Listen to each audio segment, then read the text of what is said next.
안녕하십니까? 안녕하세요. 네, 날씨 좋으시죠? 네. 연휴는 어떻게 잘 보내셨나요? 네. 네. 그래서 오늘 여러분들과 함께 마리아 5월달 성모성월이니까 마리아 영성에 대해서 좀 함께 나누고자 이렇게 합니다. 성모님 하면은 어머니로서 우리 친근한 마음을 가지고 있잖아요. 그래서 제2차 바티칸 공의회는 성모님을 이렇게 정의합니다. 순례하는 신앙 여정의 모델이다라고. 이렇게 순례라고 하는 것은 한 곳에 머물지 않고 끊임없이 움직이는 거잖아요. 우리가 신앙 여정에서 순례한다는 것은 어디로 순례를 여정을 하는 것이죠? 하늘나라, 하느님께 나아가는 이 지상에서의 삶을 하느님께 나아가는 순례 여정으로 보는 거예요. 그런데 그 순례 여정의 모범이 누구시라는 거죠? 성모 마리아. 그래서 2차 바티칸 공의회는 성모님을 순례하는 신앙 여정의 모델로 이렇게 제시하고 있습니다. 근데 이것을 교회 헌장에서 이야기하고 있어요. 성모님을 마리아론이 따로 나온 게 아니라 교회 헌장 8장의 맨 마지막 장에 성모님의 이야기를 우리 순례 여정의 그 모델로 제시를 하고 있다는 것입니다. 다시 말하면은 그 성모님을 교회의 관점에서 바라보도록 초대하고 있다는 것입니다. 교회와 성모님이 아주 밀접한 관계를 맺고 있다는 것이죠. 교회라고 하는 것은 어떤 제도나 장치가 아니고 사회학적인 집단, 실체가 아니라는 것입니다. 교회를 하나의 인격체로 바라본 거예요. 교회를 인격체인데 특별히 여인 보이십니까? 교회를 여인이라고. 그래서 요한복음 19장에 보면 예수님께서 어떻게 여인이라고 하는 말을 쓰잖아요. 그죠? 교회와 밀접한 관계를 가지고 있고, 교회를 우리 한국말에는 남성, 여성, 중성 이런 것이 없어요. 그러나 이제 서양 라틴 말이나 이태리어 같은 데서는 교회라고 하는 말을 특별히 뭐예요? 여성 명사로 구분합니다. 그래서 키에사 또는 에클레시아라고 하는 여성 명사를 이렇게 표현하는데요. 에클레시아라고 하는 말은 그 모임이에요, 모임.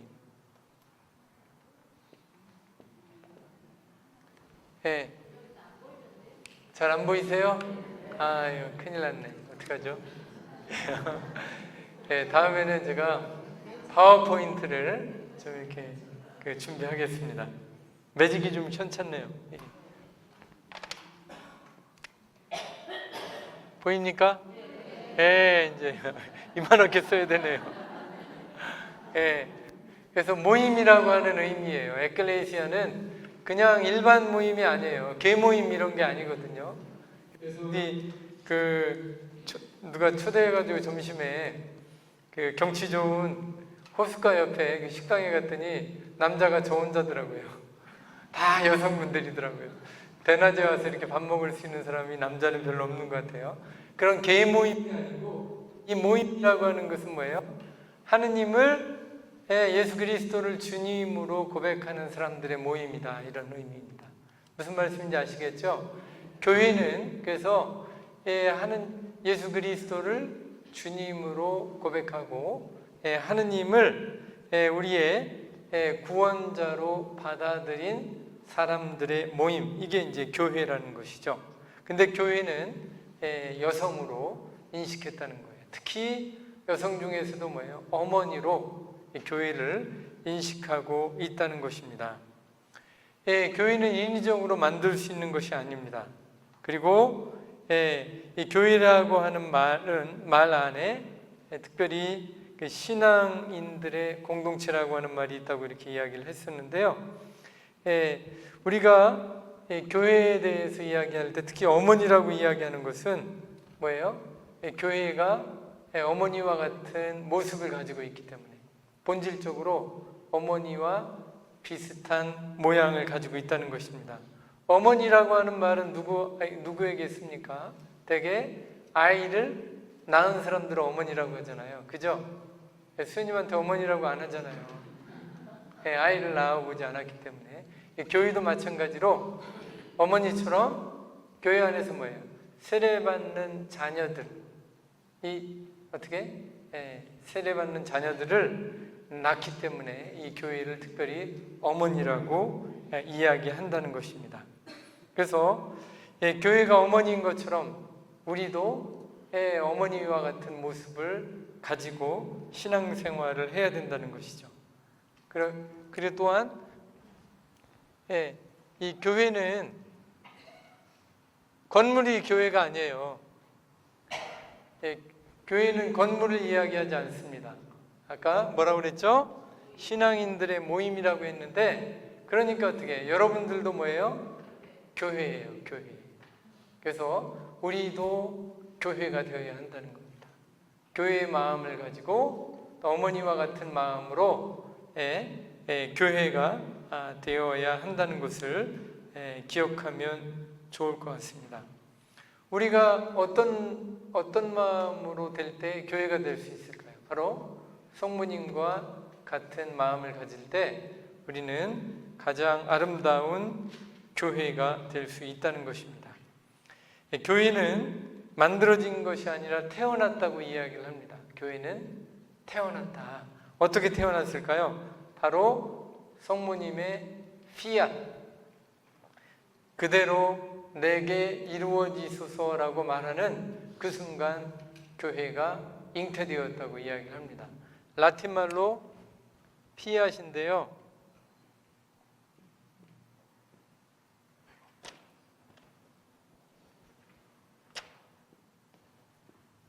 루카복음에서 천사가 마리아에게 잉태해서 아들을 낳겠다라고 했을 때 마리아가 고민하다가 주님의 뜻대로 그대로 제게 이루어지십시오라고 했을 때, 제게 이루어지십시오라고 하는 이 말, 라틴 말로 피앗입니다. 이 피앗을 하는 순간 교회가 태어났다고 이야기를 하는 것이죠. 이 피앗이라고 하는 것은 무엇일까요? 비움입니다. 비움. 비워내는 거.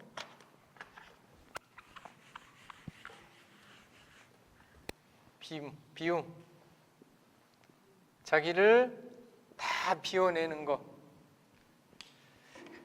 그냥 비우는 게 아니라 하느님의 자리를 마련하기 위해서 비워내는 것. 근데 생각해 보세요. 하느님은 어떤 분이시라고요? 무한하신 분이시잖아요. 근데 우리는 유한한 사람입니다. 그래서 우리가 다 비워지지 않을 때, 하나만 조금만 비우는 것이 아니라 완전히 비워서 뭐가 될 때? 무가 될 때.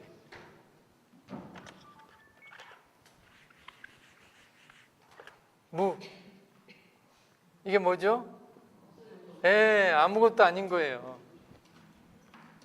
마리아의 피앗은 무와 관계가 있다는 겁니다. 자기 자신을 다 비워서 무가 될 때 그 자리에 누가 올 수 있다? 하느님. 무한하신 하느님이 우리 안으로 들어오는 순간은 우리를 완전히 비워내는 이 무의 순간이 바로 하느님의 오시는 자리, 공간이 마련된다는 것을 이야기할 수 있는 것입니다. 비운다는 것은 우리 내면을 지배하는 힘, 내가 나를 지배하고 싶고 내가 내 마음대로 하고 싶은 그것을 내려놓는 것, 이것을 비움이라고 이야기할 수 있습니다. 집착과 애착에서 벗어나서 자유롭게 되는 것, 이것이 이제 그 비운다라고 하는 것에 포함이 되어 있다는 것입니다. 근데 이렇게 보니까 동양 사상에서 이것을 잘 나타내는 그 성인이 있어요. 바로 누구일까요? 노자 들어보셨죠? 노자 하면 생각나는 두 마디 뭔가요? 무위. 무위 많이 들어보셨죠? 아무것도 하지 않는다는 거예요. 무위. 그런데 노자의 무위 사상이라고 할 수 있는데요. 무위는 그런데 사실 아무것도 안 하는, 가만히 있는 그것을 이야기하는 것이 아닙니다. 무위라고 하는 것은 집착과 애착에서 벗어나는 자유로움, 이것을 무위라고 이야기할 수 있겠습니다. 세계와 관계를 맺을 때 내가 가지고 있는 견고한 틀, 또 세상이 나에게 만들어 놓은 견고한 틀이나 이 고정관념, 내가 고수하는 사고방식에 갇히지 않는 개방된 상태, 이것을 우리는 무위라고 이야기할 수 있습니다.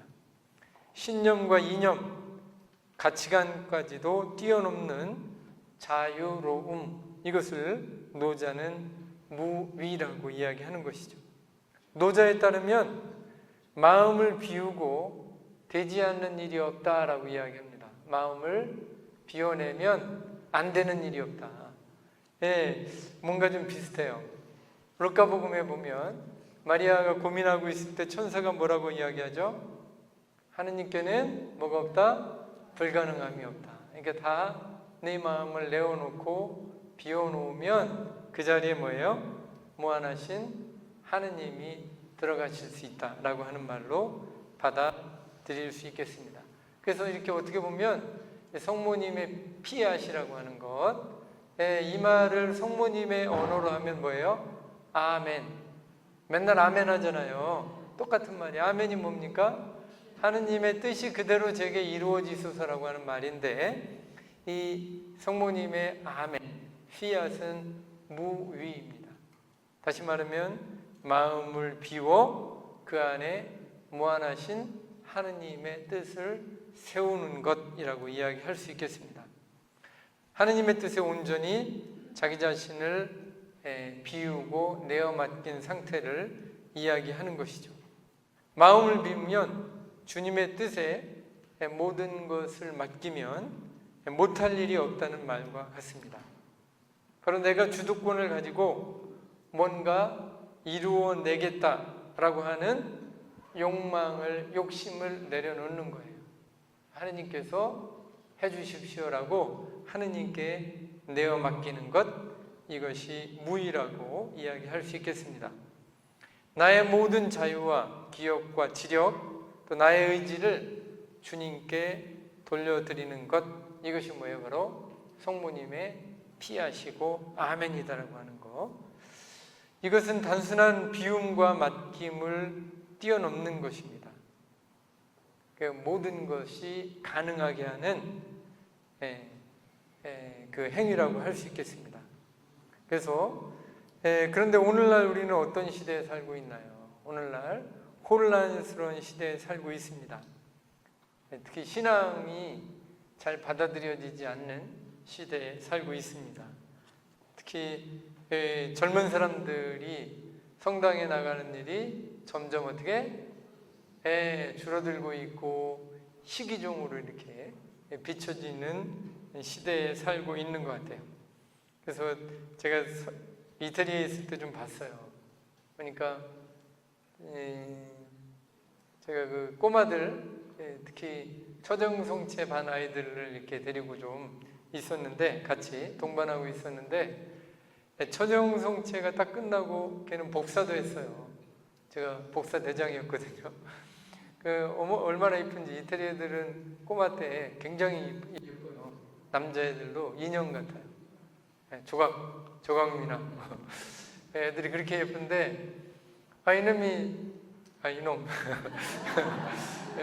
이 녀석이 그 초정성체를 딱 끝난 다음부터 안 나오는 거예요. 그렇게 열심히 했는데 한 달 후에 성당 주변에서 만났어요. 그래서 제가 되게 착한데 너 왜 안 나오냐? 우리 같이 잘 지냈는데 왜 초정성체 하자마자 이렇게 안 나오냐? 그랬더니 시부님 나갈 수가 없어요. 왜? 그랬더니 왕따 당해요. 왜 왕따를 당해? 그러면 걔네들은 초정성체 받고 아직도 성당에 나가면 꼬마 딱지를 못 띄었다고 생각하는 거예요. 너는 아직도 초정성체 받을 만큼밖에 수준이 안 된다. 졸업이에요, 졸업. 그러니까 이 애들이 안 나오는 거죠. 그러니까 열심히 초등성체 동반하면 굿바이 하는 거죠. 이런 그 사고방식. 근데 우리는 그 정도는 아니지만 그러나 조금 걱정스러운 시대에 살고 있다는 것입니다. 그래서 어떻게 보면 이 신앙의 어두운 밤을 우리가 지금 체험하고 있는 것이 아닌가 할 정도로 많은 사람들이 신앙에 무관심하고 점점 무뎌진 그런 생활을 하고 있다는 것입니다. 이 인간을 이 신앙의 어두운 밤으로 몰아가고 있는 이 세상에 대한 교회의 응답 뭘까요? 사랑으로 살고 사랑을 더 분명하게 증거하라라고 하는 것, 이것이 교회가 해야 할 일이라고 이야기를 합니다. 굉장히 유명한 신학자가 있는데요, 폰 발타살이라고 하는 분인데 이분은 이렇게 이야기합니다. 믿을 수 있는 것은 오직 사랑뿐이다. 그래서 사랑이 많은 사람들에게 또 믿을 수 있는 것을 믿음을 돌려줄 수 있다라고. 그래서 교회는 사랑의 실천에 게을리해서는 안 되고 더 용감하게 이 사랑을 실천하는 삶을 살아야 한다는 것을 이야기해주고 있습니다. 바로 이 사랑의 실천을 가장 잘 보여주신 분, 성모님이시라는 것이죠. 성모님은 용감하게 용기 있게 이 사랑의 길을 걸어갔다는 것입니다. 특별히 하느님의 뜻을 사랑으로 받아들일 수 있는지를, 어떻게 받아들일 수 있는지를 성모님은 우리에게 알려주신다는 것입니다. 우리의 생각과 기대, 우리가 생각하고 기대하고 바랐던 대로 이루어지지 않는다는 것이죠. 이 세상 일들은 이런 것들을 뛰어넘는 하느님의 뜻을 어떻게 받아들이고 그 하느님의 뜻에 어떻게 응답해야 하는지를 가장 잘 보여주신 분이 성모님이시라는 것입니다. 성모님에 대한 이야기가 아주 많이 나오는 것은 아닙니다. 그러나 아주 중요한 순간에 성모님은 우리가 어떻게 살아야 하는가를 잘 보여주는 것이죠.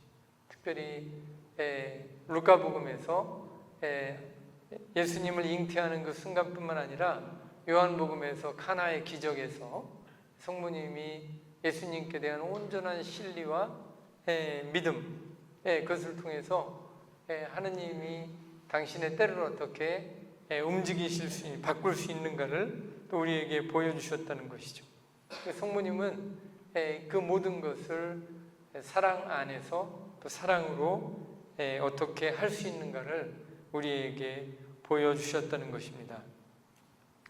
성모님은 하느님께로부터 오는 모든 것을 받으신 분이라고 할 수 있겠습니다. 성모님이 수행한 그것이 바로 성모님이 수행한 위대한 사명이었다고 할 수 있겠습니다. 천사가 전한 기쁜 소식을 받아들였고 또 구원의 충만함으로 가득 차 있었다는 것이죠. 천사가 전해준 메시지에 동의함으로써 이제 여종은 하느님의 소유가 되었고 하느님의 어머니가 되었다는 것입니다. 구약 성경에서 이 가난한 여종이라고 마리아는 자기를 소개했는데 구약 성경에서 종은 노예를 의미했습니다. 바빌론의 유배 생활은 이스라엘 백성들에게 특별한 체험이었다는 것이죠. 이스라엘 백성에게 예루살렘은 성전이었고 또 유배지에서 듣게 된 예루살렘 성전 파괴는 그들의 모든 희망을 없애버렸습니다. 이 큰 위기에서 그들의 종교는 성전 중심으로 이루어지던 외적인 것에서 이제 내적인 차원으로 옮아가기 시작합니다. 바뀌기 시작합니다. 하느님께서 우리의 주님이시고 우리는 그분만을 모시고 섬겨야 한다는 것이죠. 하느님의 뜻을 받아들여 그 뜻에 자기 생활을 맡기고 살아가는 사람들이 생겨났는데, 이 사람들은 하느님의 뜻에 온전히 자기를 비우고 열린 사람이었는데, 자기 자신을 뭐예요? 주님의 종이라고 불렀던 사람들입니다. 그래서 이 성전, 외적인 성전에 의지하지 않고 이제 마음으로부터 하느님의 뜻을 온전히 받아들이고 실천하는 모든 사람들이 자기 자신을 뭐예요? 주님의 종으로 불렀다는 것입니다. 마리아는 자기를 주님의 종이라고 이렇게 소개하면서 하느님의 뜻을 일상 안에서 실현하는 사람이라는 것을 드러내 주었다는 것입니다. 또 마리아의 하느님은 나약함 안에서 당신의 권능을 드러내는 분이시라는 것을 우리에게 보여주셨습니다. 가난하고 가진 것 없고 또 여인으로서 할 수 있는 일이 많지 않았지만 바로 그 사람을 당신의 도구로 이용하신다는 것이죠. 바로 그 사람을 하느님의 위대한 도구로 세우시는 것은 하느님의 일이고 또 하느님의 그 능력으로만 할 수 있다는 것이죠. 마리아는 두려움을 가지고 있었습니다. 특히 마리아가 가지고 있었던 두려움은 뭘까요? 하느님의 사랑을 잃어버릴까에 대한 두려움이었다는 것이죠. 이때 두려움은 긍정적인 의미의 두려움입니다. 대개 두려움은 부정적으로 쓰이지만 하느님의 사랑을 잃어버릴까를 걱정하는 그 마음, 그 두려움은 긍정적인 것이죠. 그래서 하느님을 더 찾고 하느님을 주님으로 고백하면서 그분이 다스리실 것을 온전히 믿는 마음에서 나오는 것입니다. 많은 어려움이 있지만 그러나 하느님께 대한 믿음으로 모든 것이 맡겨질 때 새로운 차원으로 넘어간다는 것입니다. 그리고 하느님께서는 가난한 종들을 버려두지 않으신다는 것을 성경은 우리에게 이야기해 주고 있고, 성경뿐만 아니라 오늘날까지 많은 성인들이 가난한 종의 체험을 했고 그 체험으로부터 전능하신 하느님을 만났다는 것을 보여주고 있습니다. 우리가 알고 있는 돈보스코 성도 가난한 종의 체험을 했다는 것이죠. 성인들 안에는 가난하고 힘들고 또 아무것도 없는 그런 상황 속에서도 하느님께 대한 열정을 포기하지 않았습니다. 그분들이 가지고 있었던 그 열정, 많은 역경 속에서도 포기하지 않고 하느님의 뜻에 순명했던 힘이 어디에서 나왔을까? 바로 하느님은 결코 우리를 버리지 않는다는 확신과 깨달음으로부터 온다는 것입니다. 제가 지금 단어 하나를 이야기했는데요. 이거 잊지 않으시면 깨달음.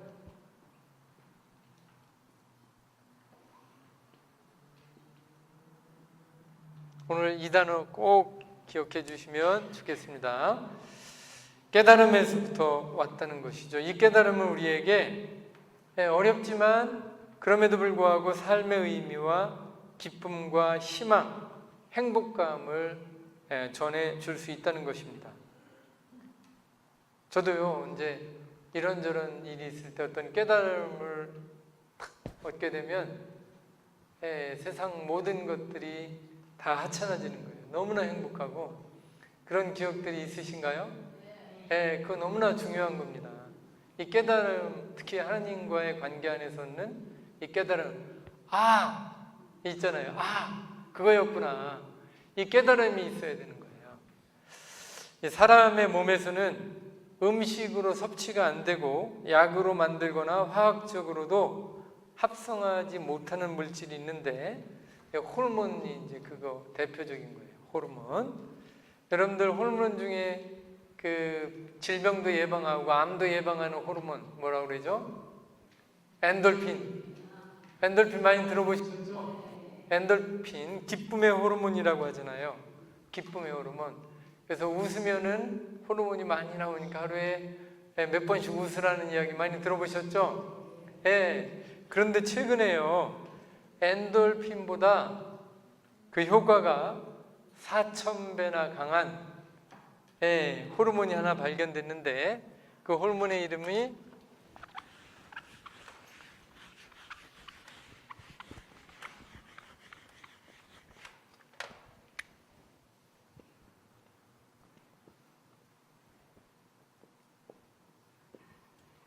다이돌핀.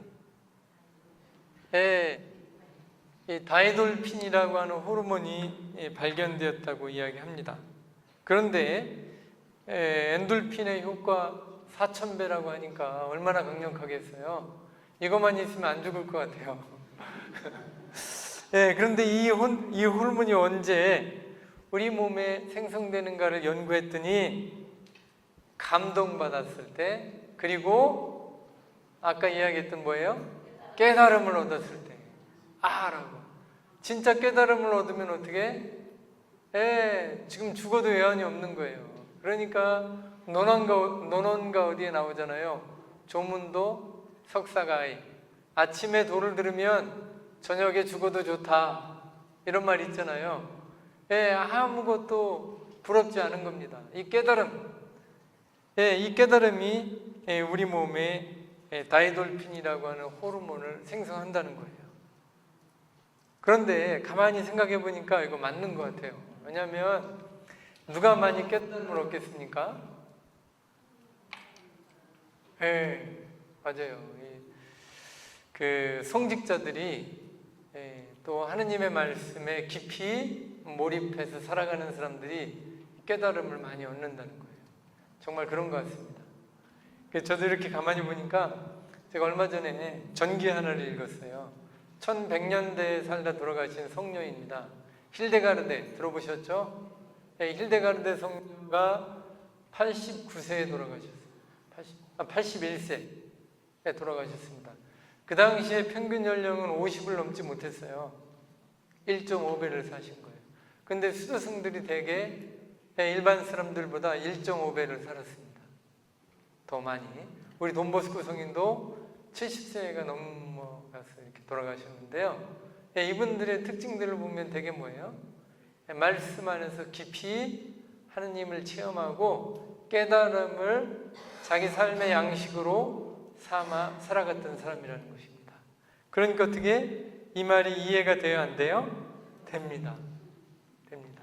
그래서 이 감동과 각성, 깨달음에서 오는 기쁨과 희열을 맛볼 때 생성되는 이 다이돌핀이라고 하는 이 물질, 이것이 우리의 삶을 완전히 다른 곳으로 이끌어 간다는 것입니다.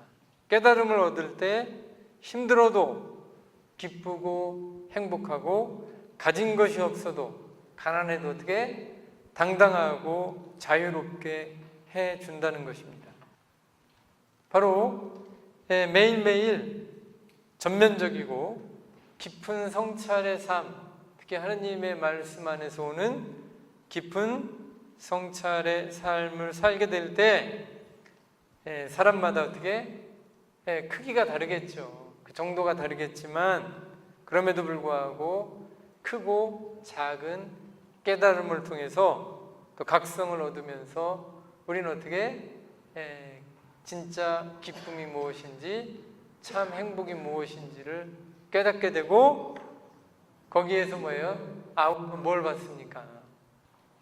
장수를 선물로 받게 된다는 것입니다. 근데 이 깨달음이라고 하는 것은 한 사람의 깊은 수행으로 얻어질 수도 있지만 집단적인 깨달음이 필요하다는 것입니다. 단 한 사람만 성인 되면 어떻게 안 되잖아요. 그래서 돈보스코 성인 어머니께서 이야기하셨습니다. 사제는 혼자서 천국에 가지 못한다고. 항상 누구와 함께? 주변의 신자들과 함께 간다고. 다시 말하면 뭐예요? 집단적 깨달음을 함께 나눠줄 수 있어야 된다는 겁니다. 나만 혼자 천국 가기 위해서 일하는 사람은 아마 좀 어려울 것 같아요. 왜냐하면 하느님의 뜻은 뭐예요? 모든 사람이 구원받기를 원하는데 우리가 추구하는 이 깨달음은 뭘까요? 집단적인 깨달음입니다. 내가 하느님을 알고 하느님의 사랑을 깊이 체험했을 때 그것을 어떻게 나눠주면서 우리의 깨달음은 고갈될까요? 더 깊어질까요? 더 깊어지는 겁니다. 내가 가진 것을 나눌 때 우리는 어떻게 더 풍요로워지는 걸 깨닫게 되는 것입니다. 이게 뭐예요? 어떻게 보면 다이돌핀 효과일 수도 있겠다는 생각이 좀 들었습니다. 그래서 우리는 하느님의 말씀 안에서 또 하느님의 뜻 안에서 그분의 뜻을 깨닫고 또 각성하면서 우리의 삶을 그분께서 원하는 대로 또 성부님이 보여주셨던 그 삶의 모범을 따라 살려고 할 때 우리는 뭐예요? 어떻게 보면 깨달음의 경지에 깨달음을 매일매일 체험하면서 살아갈 수 있지 않을까. 그것이 뭐예요? 우리에게 행복이다. 그것이 우리에게 자유로움을 줄 것이라는 것을 기억하면 좋을 것 같습니다. 그래서 우리가 그 깨달음을 통해서 성숙한 의식을 가진 공동체를 건설하고 그 안에서 형제와 친교를 나누면서 하느님께로 향한 순례 여정에 많은 사람들이 함께 걸어갈 수 있도록 그 증거하는 삶을 살면 좋겠다고 생각합니다. 그래서 오늘 잊어버리시면 안 되는 단어 몇 가지가 있습니다. 뭐예요? 깨달음. 맞아요. 깨달음. 하느님의 뜻과 하느님의 말씀 안에서 깨달음. 각성은 마음 깊은 데서 그거였구나. 그 감탄사를 적어도 일주일에 한 번은 깨달을 수 있도록 노력하면 좋으실 것 같고요. 그래서 제가 다음에 5월 마지막 주에 2주간에 걸쳐가지고 여러분들하고 깨달음을 제일 잘 얻을 수 있는 것이 무엇일까요?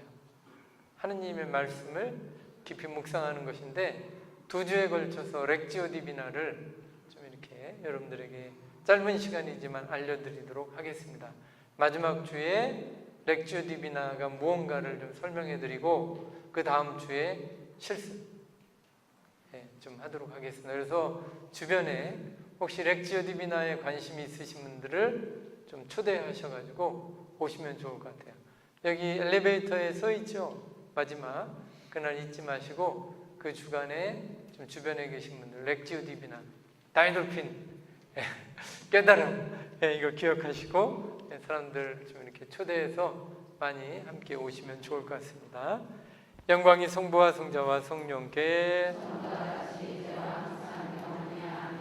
우리의 도움이신 마리아님